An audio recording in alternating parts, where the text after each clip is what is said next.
Hello，大家好，黃小姐今日嚟帶大家睇一套毛坯單位，最重要係呢種單位，我哋一層樓淨係得一套咁樣嘅戶型，所以係屬於非常之少嘅呢種單位。當時咧業主就係因為哇呢個景觀夠晒闊落。夠晒壯觀啦！早上可以睇埋日出，我哋前面嘅呢個正山景，仲有我哋嘅呢個海灣大橋嘅景觀嚇。咁當然啦，呢種景觀咧就唔係人人都可以欣賞得嚟嘅，但係我哋咁樣去睇咧，就真係非常之靚仔嘅一個景觀啦。咁我哋呢個露台嘅話咧，亦都係佢嘅亮點之一嚇。嗱，呢個位置咧，佢係專門可以擺一個我哋嘅。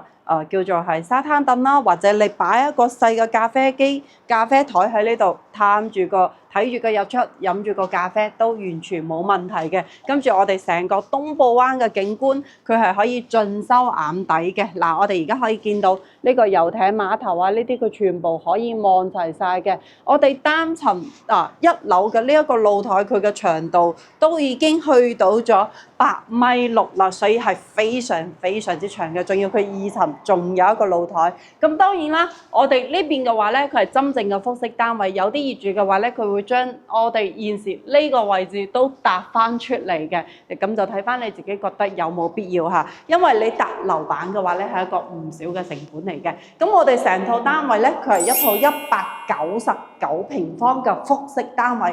咁佢中間呢度嘅話咧，係做咗個比較大氣嘅一個大客廳啦。咁佢成個樓底嘅話咧，都已經去到差唔多6米嘅呢個高度啦。真正嘅複式單位，即係你上到2層，唔需要話似我哋市面上睇到啲複式可能要踎住先可以上去嘅。我哋呢啲係直接企到上去嘅。嗱，呢個位置咧就係我哋嘅客廳啦。咁其實毛坯冇乜嘢好介紹嘅，最重要就係佢呢個單位嘅話咧，你上下咁樣，如果一改造出嚟係可以做到最多可以開發到6個房間嘅。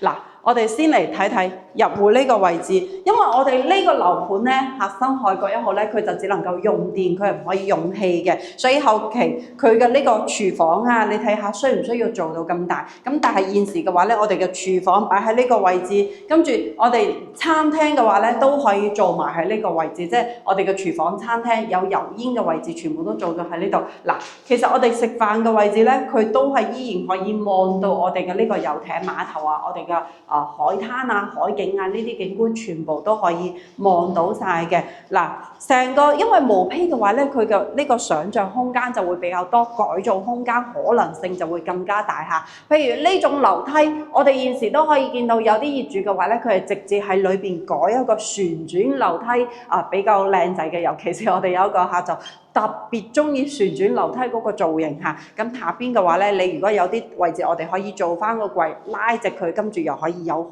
大嘅呢個收納空間。咁我哋成個客廳嘅話咧，佢個會客空間就非常非常之多啦嚇。嗱，再嚟翻呢個位置咧，咁佢其實同我哋樓下嗰種大平層嘅戶型佈局幾乎係一樣嘅。嗱，呢度係我哋嘅叫做第一個房間啦嚇。咁佢樓上樓下係一樣嘅，正常都係朝東向嘅一個房間啦。跟住洗手間嘅話咧，佢都係有一個明窗嘅。後期你就可以根據翻自己嘅呢個實際使用需求去做翻個裝修去改造嚇。咁我哋嘅話咧，嚟呢套單位之前我哋其實都已經進行過報價嘅，針對我哋單層嘅呢個單位都有做咗一個報價嘅。譬如我哋單層做硬化嘅呢個裝修費用嘅話咧，即係計得好詳細嘅，係59,000幾嘅呢個銀碼一層嘅呢個硬裝嘅費用嚇。咁當然如果你可以 double 計2層嘅面積嘅話咧，佢可能59,000就計佢6萬，咁你計落嚟即係12萬咁啦嚇。咁如果係單做硬裝嘅部分係上下2層12萬嘅硬裝。咁當然如果你譬如我哋後期要將呢個位置搭出去做2層嘅呢個客廳，即係下邊一個會客廳，上邊一個影音廳，咁就呢個樓板嘅費用就可能再多少少銀碼啦嚇。咁嗱，我哋現時嘅話咧，上到嚟呢個位置，呢個位置可以做咩咧？可以做你嘅書房嚇。咁嗱，從呢個書房入翻嚟咧，我哋可以先睇到呢個位置先嚇。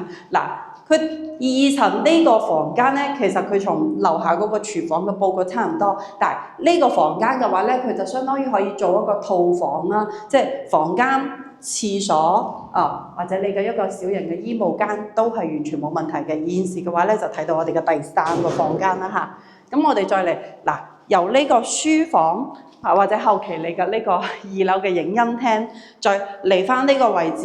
咁2樓嘅話咧，如果咁樣去改就係多一個廁所啦。咁呢個位置係一個我哋嘅廁所。跟住其實呢個位置咧，佢呢埲牆係可以打嘅。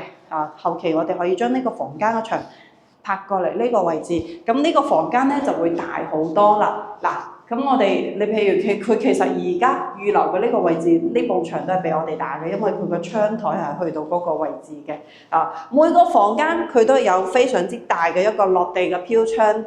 景觀嘅話咧係完全冇問題。咁呢個嘅話咧肯定係我哋嘅呢個主人房啦。咁樣我哋一睇落嚟嘅話咧，現時佢係有5個房間嘅。咁其實我哋最多係可以改到6個房間以上都係完全冇問題嘅。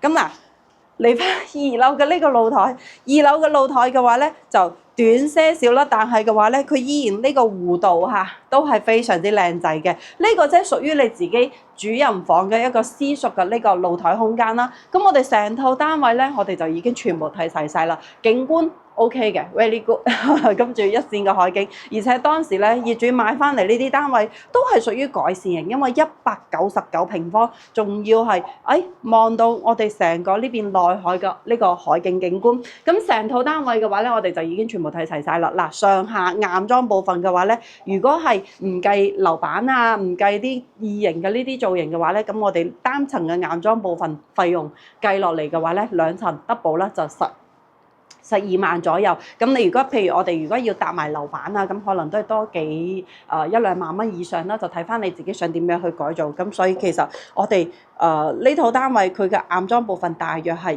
15萬左右啦，係可以裝得非常之靚仔㗎啦。咁呢一套單位咧，原本其實你譬如佢之前一開始放盤出嚟咧，係要報到120幾萬，好似係咁現時嘅話咧，我哋呢個業主佢而家呢個價錢嘅話咧，係直接踩到底下，目前嘅話咧係報到係85萬嘅。咁我哋就可以攞得一套199平方嘅呢一套單位啦。嗱，先嚟計一計我哋呢一套單位嘅佢嘅呢個單價圍落係幾多下？85萬除199方，哇！佢如果咁樣計呢個毛坯嘅單價嘅話咧，佢計落嚟圍落係4200左右嘅。咁所以嘅話咧，都算係一套一線海景裏邊性價比非常之高嘅一套單位嚇。如果中意自己去改造，自己去裝修嘅，中意咁個大複式單位嘅話咧，咁就不妨留意一下我哋呢一套單位，亦都係目前唯一一套咁樣毛坯大積位放盤出嚟嘅。如果大家中意咁嘅單位，可以掃一掃視頻上開二維碼 WhatsApp 或者 WeChat 都係可以聯繫到黃小姐嘅。咁今期呢集複式嘅單位就同大家分享到呢度啦，我哋下期再見啦喎，拜拜。